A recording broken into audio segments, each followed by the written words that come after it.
we are inviting all of you to join us in our virtual Dawn Watch meeting at 4 a.m. and Sunset Prayer meeting at 6 p.m. daily, hosted by Reverend Dr. Alex C. Nozuelo. Let Jesus Christ change your life. Be blessed with His words of encouragement. Pabuti po ng Panginoon. Amen, amen. Meron Kristo sa buhay. Amen. Hallelujah. Thank you, Lord. Natin na pag-live sa oras ito. Basahin ko po no, doon sa verse 11. Kapayapaan At si Maria naman talagang hindi umaalis, nakaupo lang. For today's Sunset Prayer meeting, Tama rin kapatid, makinig ka na. Amen po ba? Baguhin na po natin. Huwag na yun tayong dati. Ay, makinig ako bukas. Ay, bukas hindi. Amen po ba? Marami pong ganun eh. Amen. Alam niyo po talagang itong, talaga po, na ano po talaga yung puso ko to sa Bible verse na ito. Amen po. Talaga pong sinisiksik po sa utak ko. Amen po. Talaga naman pong touch naman po talaga yung aking damdamin po dahil sa salitang ito ng ating Panginoon. Amen po. Ang ating pong point 3, we must live in holiness. Ito po yung nagtuturo na dapat natin hubarin ang lumang pagkatao at isuot ang bagong pagkatao na nilalang ayon sa wangis ng Diyos, sa katwiran at kabanalan. Amen po. Hindi po ito isang opsyon, kundi isang natural na bunga. Bunga ng relasyon natin kay Kristo. Ito po yung pinakamahirap gawin mga kapatid. Yung mamuhay ng may kabanalan. Amen po. Pero, kailangan po talaga inuutos po ng ating Panginoon. Amen. Ang pamumuhay ng banal ay nangangailangan ng sadyang desisyon. Talikuran na po natin yung dating tayo. Amen. Huwag na po tayong bumalik sa dati. Pagkus, simulan na po natin ngayon ang pagbabago. Amen. At hayaan po natin ang ating Panginoong Diyos ang gumabay po sa ating mga buhay. Amen. Glory to God po. Tayo po yumukot na manalangin. Panginoong Diyos, salamat po sa iyong salita. Nagtuturo sa amin ng tamang daan. Patawarin mo po kami, Panginoon, sa may pagkakataon na nanatili kami sa mga lumang gawi at mga maling pag-iisip. Tulungan niyo po kami iwanan ang mga ito at baguhin mo po ang aming mga puso at isip. Gabayan mo po kami sa aming pang-araw-araw na pamumuhay upang ang aming mga salita at gawa ay maging karapat-dapat sa iyong paningin. Sa pangalan ni Jesus, Amen and Amen. Glory to God po. Amen. Hallelujah. Palapakan natin ang Diyos sa buhay ni chapter worker Mark kay Gilham, ang kapatid, ang ate ni Pastora Mean. Salamat at talaga matagal niya nang gusto maibahagi ito, pero salamat at may boses na siya ngayon. Alam naman natin ang pinagdaan niya. Salamat dun sa hindi naapektuhan na vocal cord right after ng kanyang operasyon.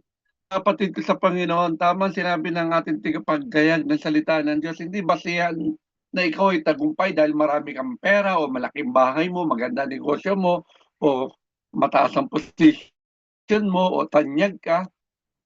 Hindi po yan ang tinutukoy ng ating preacher na tunay na katagumpayan. Dahil iba ang pananaw ng katagumpayan mula sa Diyos. Dahil ang tunay na katagumpayan sa harapan ng Diyos, yung ating malalim, yung ating intimacy, ang ating relasyon sa Kanya. Kasi napapatunayan natin kung talaga may tunay na tayo relasyon sa Kanya, ay marami talaga nababago sa buhay natin. Dahil totoo naman yan, walang tinanggap natin sa buhay natin, naging bagong nilalang na tayo. wala na yung dati nating pagkatao. Kaya unang puntos din sa ating unang susi, talagang obligado tayo na iwan na natin yung ating mga kasalanang pamumuhay, mga mali nating gawa, old self natin. Okay? Ano tinutukoy nito? Yung dati nating pagkatao. Mga kapatid ko sa Panginoon, it's about time. Patunayan natin na tayo nga ay may Kristo. Kapag tayo ay kay Kristo, binibigyan niya tayo ng bagong pagkatao. Hindi tayo alipin ng ating nakaraan. Ipaalala nila yung ating nakaraan, nakangiti na lang tayo. Salamat, may mga patuto ako, pero hindi ko na yan iiyakan. Dahil pinanagumpay na ako ng Diyos sa ganyan. Maaari tayo mamuhay ayon lagi sa kalooban ng Diyos. Walang pinagkaiba yan. Lipat ka ng lipat ng bahay, pero hindi naman nababago isip mo. Okay? Bit-bit mo pa rin yung mga luma mong gamit. Paano ka magkakaroon ng bagong mga gamit kung bit-bit mo pa rin yung mga luma mong gamit, sira mong gamit, mga gamit na wala ng pakinabang. Ganyan din sa buhay pananampalataya. Upang maranasan natin yung bagong buhay, dapat kailangan natin iwan na natin mga lumang pamumuhay. Tama po mga kapatid ko sa Panginoon. Madalas natin halimbawa dyan, si Sasake o maliit na tao. Tama po ba? Umakyat sa puno ng Kamoro. Sa Santa Collector. Pero nung tinanggap niya ng totohanan ng ating Panginoong Yesus, iniwan niya na yung kanyang pamumuhay. Siya'y lumakad ng matuwid. Okay? Nabago talaga. Ganun din ang buhay ng bawat isa sa atin ngayon nakikinig ng kanyang salita. We are very much willing talikuran ang anumang kasalanang humahad lang sa atin sa paglago. Kung yan ang magiging dahilan, hanggang ngayon matampuhin ka pa rin. Hindi pwede balat sibuyas sa paglilingkod sa harapan ni Lord. Lalo may matikang una tayo. Tama po ba? Na siya patuloy na magtuturo at sasabi ng mali mo. Huwag na natin balikan ang mga nakaraang buhay natin na hiwalay kay Kristo. Nakikita na tayo ngayon. Tama po ba? Kaya piliin natin yung pamumuhay na ibinigay ng ating Panginoong Isa sa atin. Pangalawa, sabi, we must change our heart and mind. Talaga mayroong babaguhin yung ating new attitude. Okay? Kailangan talaga handa ba tayo magbago ng pag-iisip at puso? Hindi natin yung susi na sinasabi ng ating preacher ngayon. Kasi isa sa mga susi yan para ang buhay pananampalataya natin ay maging matagumpay. Okay, kailangan tayo magbago ng pag-iisip. Romans chapter 12 verse 2, madalas na rin natin nakikita, be transformed by renewing of your mind. Pero talagang huwag na tayong umayon sa takbo ng sanlibutan ito. Maliwanag po yun. Kaya, panghawakan natin sa buhay na ito, kapag mali ang nilagay natin sa ating isipan, sigurado ako mali din yung gagawin mo. GPS lang yan. Pag mali yung nilagay mong address na pupuntahan, talagang ganun din ang buhay pananampalataya natin. Kung mali yung ating pag-iisip, mali rin yung ating patutunguhan. Tama po ba? Gusto natin maganda yung patutunguhan natin. Mali yung pag-iisip mo. Okay. Kaya punuin ang ating pag-iisip ng alin para hindi tayo mamali. Punuin natin ito ng salita ng Diyos. Pagayaan kontrolin tayo ng mundo. Okay. Yung ating pag-iisip. Minsan sinasabi nila, ito gawin mo, ganyan gawin mo. Hindi naman din natin nakikita pinamumuhay nila. Tama po ba? Sabihin mo, mag-pray ka. Siya nga mismo nagpipray. Di ba? Magdasal ka, mamuhay ka lang, may kabanalan. Paano ka mamuhay ng kabanalan kung hindi mo siya pinapriority sa buhay mo? Tama po ba? Kapag sinasabi natin na mamuhay tayo ng may kabanalan, alam natin kung bakit natin kailangan gawin yun. Bakit natin kailangan lagay siya unahin. Lagi. Huwag nakakalimutan yung huling susi na ibinigay sa atin dito. Ano yun? Mamuhay tayo ng may kabanalan. Kaya ba yun? Oo, hindi tayo perfecto. Salamat. Ang Diyos ang siya nagbigay sa atin ng kakayahan, magawa natin ang kanyang kalooban.